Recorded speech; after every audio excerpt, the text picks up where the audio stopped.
La montagne Sainte-Victoire vue des Lauves de Cézanne, analyse du tableau. Regardez cette Sainte-Victoire. Quel élan, quelle soif impérieuse de soleil, et quelle mélancolie le soir, quand toute la pesanteur retombe, dit Cézanne, témoignant cette fois en parole et non plus en dessin de sa fascination pour sa montagne provençale solitaire et familière.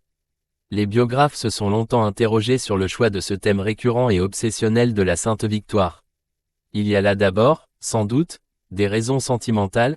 Tous les souvenirs d'enfance du peintre sont liés à l'arrière-pays aixois. S'y mêle un besoin de reconnaissance, peindre la montagne chère aux Aixois est une manière de se faire accepter par ces gens qui l'ont toujours méprisé.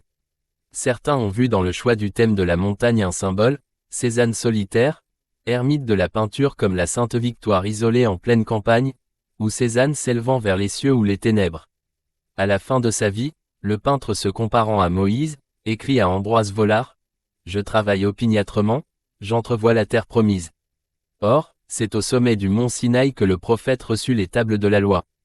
Depuis le chemin des Lauves où fut peinte cette toile, la Sainte-Victoire présente son profil le plus étonnant.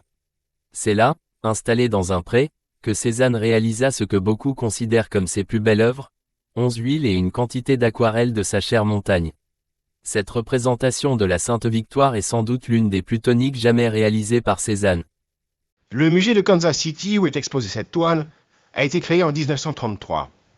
Son règlement stipule qu'il ne peut acquérir que des œuvres d'artistes morts depuis au moins 30 ans.